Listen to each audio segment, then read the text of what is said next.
Magandang araw sa inyo mga kapatid. Nasaan man kayong sulok ng mundong ito, binabati ko kayo ng isang mapagpala at magandang buhay. So mga kapatid, since ngayon naman ay mahal na araw, Biyernes Santo ika nga, gusto kong i-share sa inyo yung 7 wika ng ating Panginoong Jesucristo nang siya po ay nakabayubay sa krus ng Kalbaryo. So mga kapatid, napakahalaga na maintindihan natin at malaman natin kung ano ang 7 wika na binanggit ng Panginoon at paano natin makukuhanan ng aral o ng lesson sa ating pang-araw-araw na pamumuhay. So mga kapatid, hindi ko napatatagalin pa. Ang una na binanggit ng ating Panginoong Jesucristo ay ang katagang, Ama, patawarin mo sila sapagkat hindi nila alam ang kanilang ginagawa. Yan po ay matatagpuan sa Aklat ng Lucas, Kabanata 23 at ang talata ay 34. Mga kapatid, ito pong binanggit ng ating Panginoon na kataga na ito, Father, forgive them, for they do not know what they do. Ito po ay salitang pagpapatawad na madaling bigkasin mga kapatid, pero napakahirap ipatupad o gawin. Ito po ay binanggit ng Panginoon Jesucristo nang siya po ay nakapako na sa krus. At kung aalalahanin natin ang naging buhay niya dito sa mundo bilang Diyos na nagkatawang tao,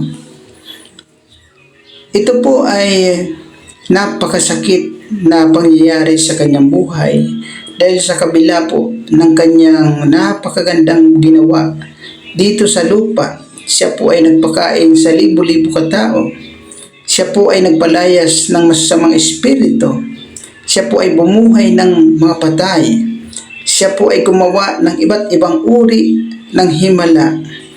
At siya po ay nagpagaling ng lahat ng uri ng mga sakit at karamdaman sa kabila po ng kanyang ginawa.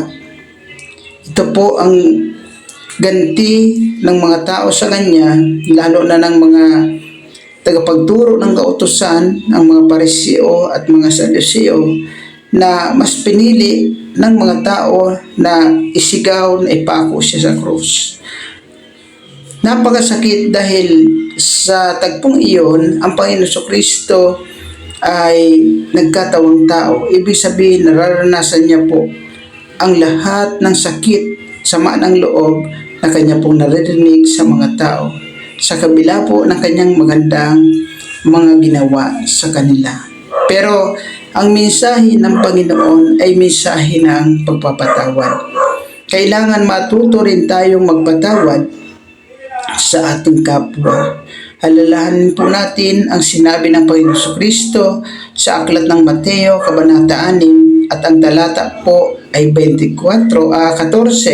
Ang sabi niya po doon, kung hindi ninyo patatawarin ang nagkasala sa inyo, hindi rin kayo patatawarin ng inyong amang nasa langit. Subalit kung pinapatawad ninyo ang mga nagkakasala sa inyo, papatawarin din kayo ng inyong amang nasa langit. So ang pagpapatawad mga kapatid ay utos po ito sa atin. Hindi lamang po kung kanino mang grupo o relihiyon, kundi iniutos po ito ng ating Panginoong Diyos sa lahat ng taong nabubuhay sa mundo. So mga kapatid, number 1 na dapat natin alalahanin ang salitang pagpapatawad. So magpatawad tayo mga kapatid sa mga nagkakasala sa atin. Ang sabi nga po ng apostol ng ating Panginoon Kristo na si Pedro, Panginoon, ilang beses ko pong patatawarin ang aking kapatid na paulit-ulit na nagkakasala sa akin? 7 po bang beses? Sabi ng Panginoon Kristo, ang malinaw pong sagot sa kanya, hindi ko sinabi na 7 beses mo siyang patatawarin, kundi 7 ulit namang 7 o 70 times 7. So, kung i-multiply po natin yan po ay lumalabas na 490 times. Ibig pong sabihin, ang pagpapatawad ay unlimited. Habang nabubuhay tayo dito sa mundo, dahil wala naman pong perpekto sa atin, kailangan natin magpatawad sa ating kapwa. Ikalawa, ang sabi ng Panginoon Kristo, sinasabi ko sa iyo, ngayon din, isasama kita sa paraiso. Matatagpuan naman po yan sa Aklat ng Lucas, Kabanata 23, at ang talata ay 43. Ito naman po yung tagpo na kung saan sila ay nakapako na sa krus kasama ang dalawang kriminal, isa sa kanan at isa sa kaliwa. At sinabi ng kanyang nasa kanan, Panginoon, alalahanin mo ako kung saan ka man naroroon. At ang sabi ng Panginoon Kristo, sinasabi ko sa iyo, ngayon din isasama kita sa paraiso. So mga kapatid, ito po ay nagdadala ng mensahe ng kaligtasan. Lahat tayo ay nagkasala sa mata ng Panginoon. Ayon sa Roma 3:23, ang lahat ay nagkasala at walang nakaabot sa kaluwalhatian ng Diyos. So, ibig pong sabihin mga kapatid, kapag tinanggap natin ang Panginoon Kristo sa ating buhay ng buong puso, siya po ay sinampalataya natin, tinanggap natin siya bilang Panginoon at tagapagligtas na ating buhay, tayo po ay welcome na isama niya sa kanyang paraiso. Ibig sabihin, wala pong maraming requirements ang Panginoon ng ating kaligtasan. Kaya sabi ng Panginoon sa aklat ng Juan Kabanata 3 at ang talata ay 16, gayon na lamang ang pagsinta ng Diyos sa sangkatauhan. Kaya ibinigay niya ang kaisa-isa ng anak upang ang sino mang sa kanya ay sumampalataya ay hindi mapahamak kundi magkaroon ng buhay na walang hanggan. For God so loved the world that He His only begotten Son, that whosoever believe in Him should not be perished but have everlasting life. Ipinapangako ng ating Panginoong Diyos na ang sino mang sa Kanya ay sasampalataya ay hindi siya magpapahamak. At ito po ay nagdadala po sa mensahe ng kaligtasan ng ating kaluluwa. Meaning to say mga kapatid, kapag tayo ay kinuha na ng ating Panginoon, tayo ay nakakaasa sa buhay na walang hanggan. Sabi ng Panginoon Kristo sa aklat ng Juan, Kabanata 14 at ang talata ay 1, sumampalataya kayo sa Diyos at sumampalataya din naman kayo sa akin. Sa bahay ng aking Ama ay maraming silid. Kung hindi ito totoo, bakit pa ako roon pupunta at ipaghahanda ko kayo ng inyong matitirhan? At kapag ako'y naroon na, naroon din kayong kasama ko. Ibig pong sabihin, welcome tayo bilang pamilya ng ating Panginoon. Ikatlo po, ang sabi po ng Panginoon Kristo, Ginang, narito ang iyong anak. Ayan po, behold your son, behold your mother. So, ito po ay isang mensahe ng pagmamahal ng ating Panginoon sa kanyang pamilya. Sa kabila po na siya po ay malapit ng malagutan ng hininga, nasa krus na siya ng pagdurusa, nagawa niya pa po na ibilin ang kanyang nanay sa kanyang alagad na si Juan. Isa po itong pagpapakita ng kababaang loob, ng concern sa kanyang mahal sa buhay. Ganon din po ang nais ng Diyos sa atin. Ito po ay mababasa sa aklat ng Juan, Kabanata 19, at ang talata ay 25 hanggang 27, na nagsasabi, nagbibilin na ito ang iyong magiging nanay na ngayon dahil ako ay wala na, ikaw ngayon ang mag-take over sa akin. So mga kapatid, alalahanin natin na ang ating first ministry ay ang ating family. So mahalin po natin katulad ng ating Panginoon Kristo ang ating mga mahal sa buhay, ang ating magulang, ang ating mga kapatid at lahat ng ating kapamilya. So mga kapatid, napakaganda ang mensahe ng patungkol sa pagmamahal sa ating pamilya. Ikaapat po, ito po yung sinabi ng ating Panginoon Kristo sa aklat ng Marcos, Kabanata 15, Ang talata po ay 34. Sabi dito, Diyos ko, bakit mo ako pinabayaan? My God, why are you forsaking me?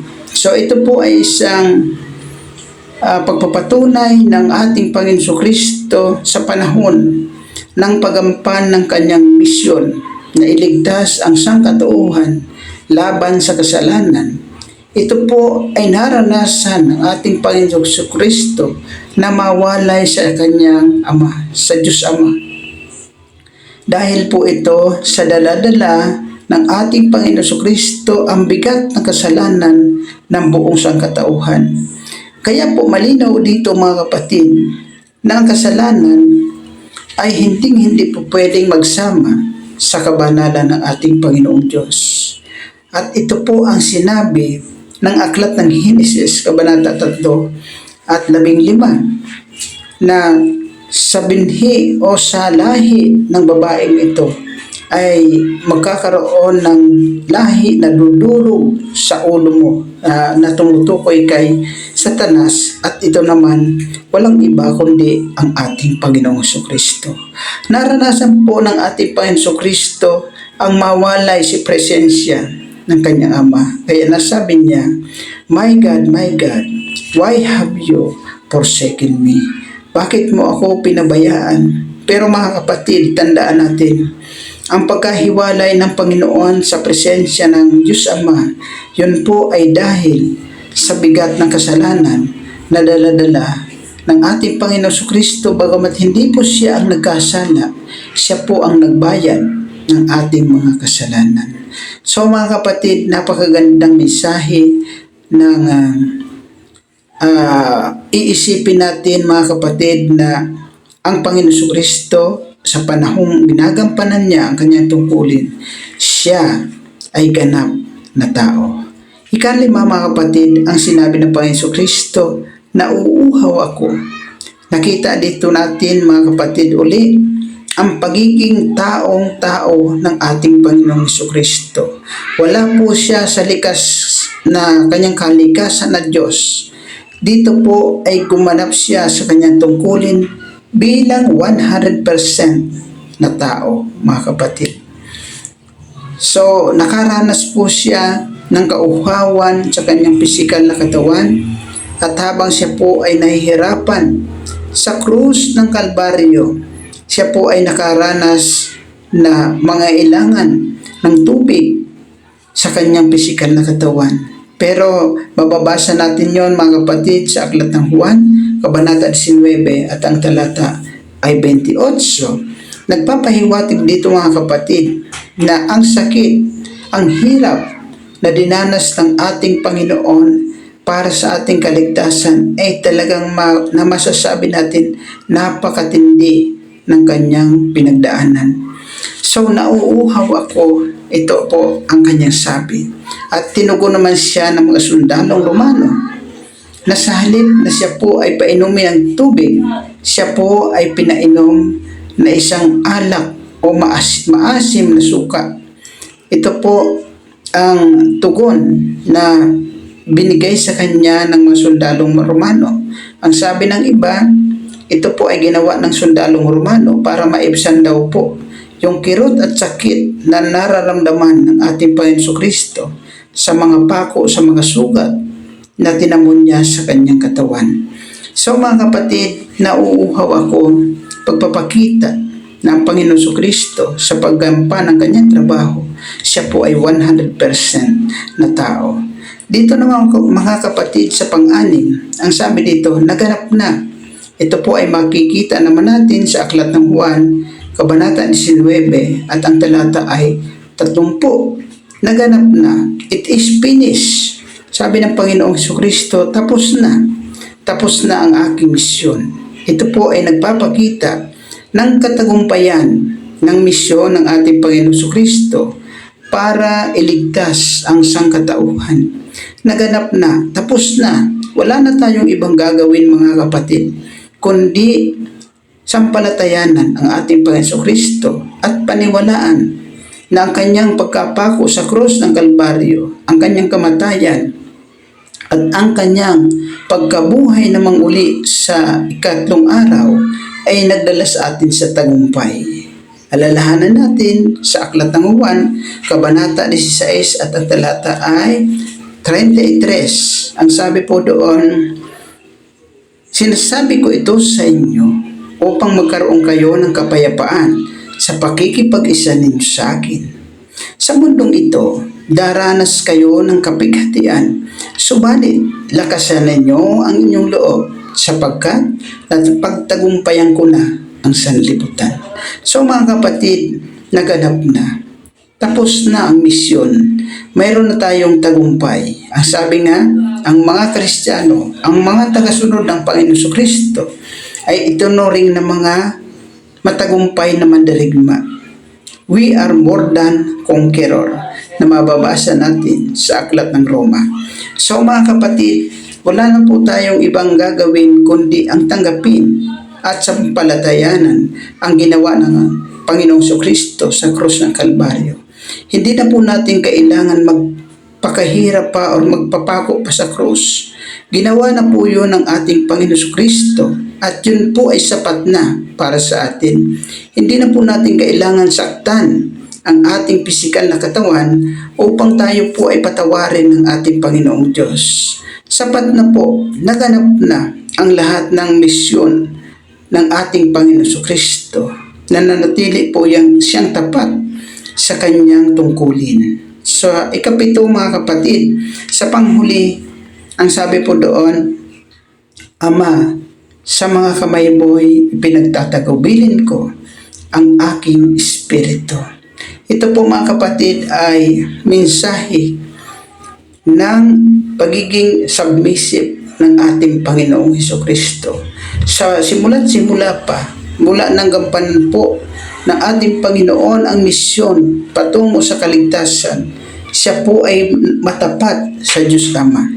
At ang kanyang ginagawa, hindi niya po ginagawa para sa kanyang sarili, kundi ginagawa niya ang lahat ng ipinagagawa sa kanya ng kanyang Ama. Kaya sa huling-huli ng kanyang buhay, bago siya malagutan ng hininga, binigkas niya po ang sa Ama, "Sa mga kamay mo'y ipinagtatagubilin ko ang aking espiritu." So mga kapatid, ang espiritu natin mga kapatid, take note, na ang ating katawan ay composed ng body, soul, and spirit.